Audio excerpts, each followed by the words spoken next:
couple of days ago, I randomly got kind of nostalgic about Buzzfeed quizzes, those stupid things we take that would tell us like what kind of pizza we are or which character from Parks and Recreation we're most like.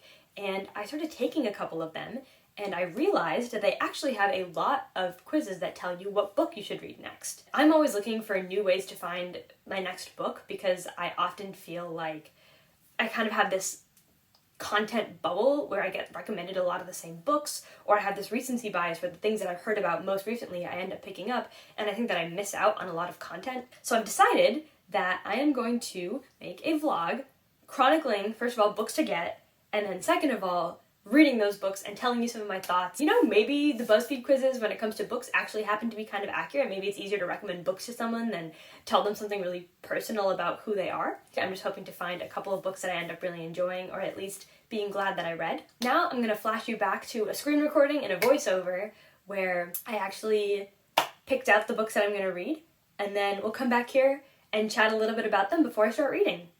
Let's see. Let's go fast.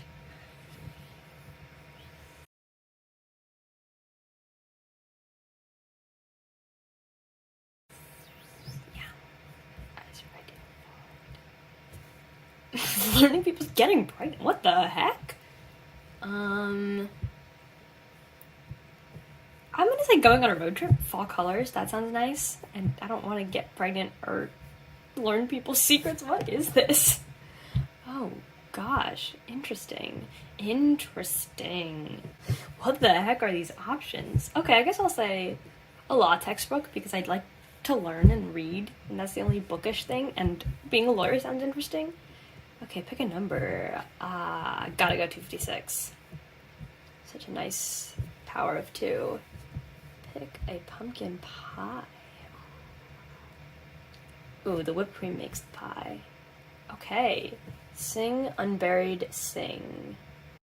Okay, so this is what book should I read this summer from 2017. But, you know, now I'll find a book from 2017 instead of from more recently. So this is good. Let's see. Where would I most enjoy spending the summer? Boston. I love Boston. Especially in the summer, it's so beautiful. Ooh. I'm gonna say growing up. Oh. A poetry book, I guess? Pick a number. I'm gonna go nice, clean, and even 400. These can't be related at all, right? Like, what? How are they? Well, it's on the table. How unhygienic. I guess I gotta go here. Okay. Sour Heart by Jenny Zhang.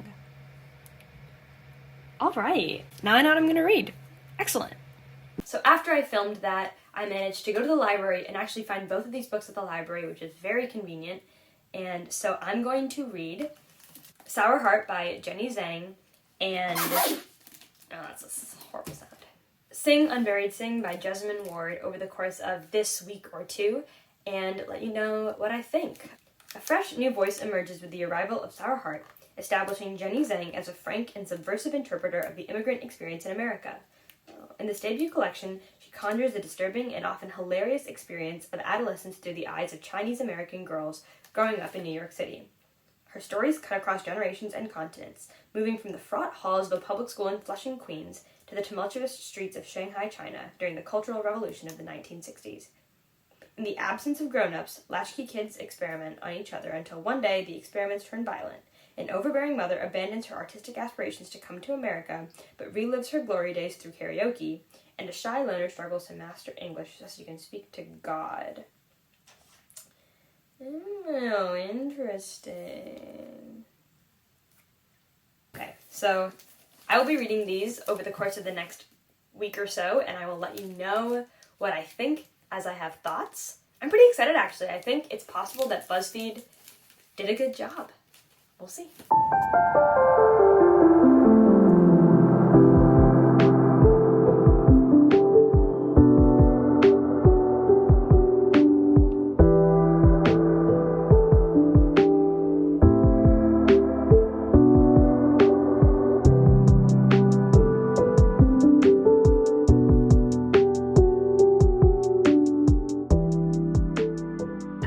finished Sour Heart by Jenny Zhang, and it was a no from me. This is a short story collection that documents a lot of different stories about Chinese immigrants coming to America. And in theory, that sounds really good and interesting, and there's so many interesting stories to be told by immigrants, but this book told the same story over and over and over and over. Think of that meme where there's those Spider-Men standing in a circle all pointing at each other. That's what reading this book felt like. It was like every single story was just a carbon copy of the previous story. I don't know, I feel like it kind of did a disservice to immigrants in America. That sounds so mean to say, but it's true. Like, there's so many diverse and interesting stories and backgrounds when it comes to people who immigrated to America, even if it's all from China. But this book makes it seem like every single person who immigrated to America faced the exact same situation when they came. And there were so many different perspectives it could have been told from, and low-key, it kind of just felt like maybe Jenny Zhang had one specific experience, and she just, like, inserted herself into 6 different stories in kind of vaguely different ways. I don't know how else to describe it. It was just every story was the same, and I did not enjoy it. It's like 1 or 2 stars for me. It was boring. I didn't like it. No, I'm not interested. I'm done. I'm very glad it's over. Which brings me to the next book that I'm reading for this little experiment, which is Sing Unburied Sing by Jessamine Ward. Now, this one I'm really excited about. It follows this boy it seems like his dad is white and his mom is black, and it's just about him growing up and kind of struggling with the different forces from all his different father figures, and just kind of his family's troubles, his mom's issue with drug addiction, his dad being in and out of prison, his relationship with his grandparents, with his little sister. I'm very interested to see where this book goes. I have hope for this one, but if it turns out being bad too, I feel like I'm going to get thrown into a slump. Like, how are reading 2 books in like 2 weeks going to throw me into a slump? I don't know, but I feel like it's going to. So, wish me luck, and pray that this book ends up better than the last one. That's all I can say.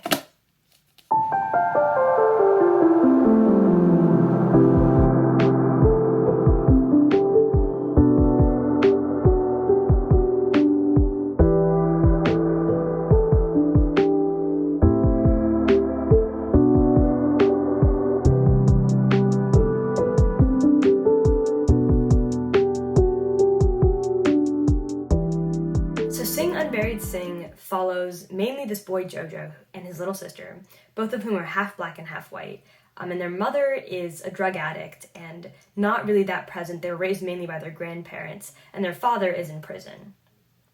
And so the story takes place from multiple different perspectives, and it's almost this generational story that tells sort of 3 generations of racism. So the grandfather lived through like 1920s, 1940s, and we see glimpses of his experience much closer to the Civil War. And then we see kind of their current day racism of sort of maybe like the 2010s, more close to present day.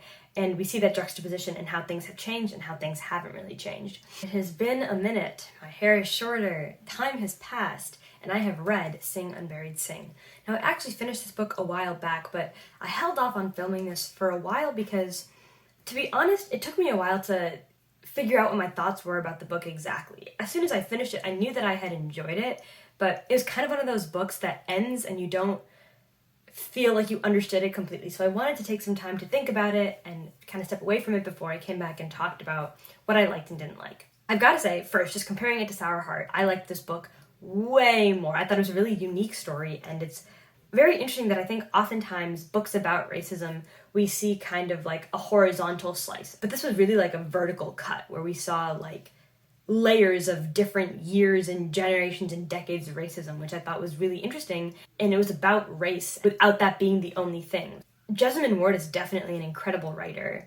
And she has a very lyrical way of writing things that was very satisfying to read oftentimes, but sometimes I felt kind of confused. Like, I'd read an entire page and think that a certain plot point happened, and then 5 pages later realize that I had misinterpreted it and that actually something totally different had happened, and just like the tangled nature of her writing kind of just confused me a little bit. But for the most part, I think it added to the story and the ambiance and didn't detract. Honestly, this is a book that I want to reread.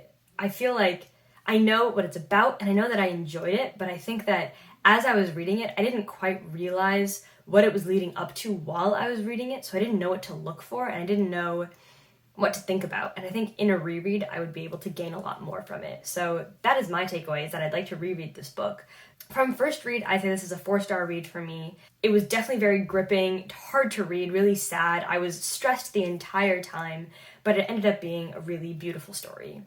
Now, what have these 2 books taught me about BuzzFeed? Pretty much nothing, you know, it's all a crapshoot, 50-50 shot, I guess. I liked one book and I hated the other. But I like the fact that both books were about people of color living in America and interacting with America as a person of color, and I liked that both books were well written and had interesting premises at least, but I think, like I said, Sour Heart was just too repetitive and didn't feel like it was moving forward in any meaningful way within any story or as a collection as a whole. Whereas Sing Unburied Sing, I feel like had this really strong forward momentum that I really appreciated, especially right coming off of Sour Heart. So this experiment kind of taught me nothing, which I was expecting it to do because it's a BuzzFeed quiz. How much does it really know? But, you know, in the end, all I was really looking for was a way to be introduced to new books that I wouldn't have otherwise picked up, and this definitely succeeded in doing that, so I have to give credit where credit is due. I'm glad I read Sing Unburied Sing. I could have done without Sour Heart, honestly, but at least I found one book that I really enjoyed, and that I think I'm going to come back to and reread and think about a lot more in the future. And you know, that could have been a lot worse, so we're going to call this little vlog experiment a success. Thank you for coming along with me on this ride, and I will see you in the next video. Bye!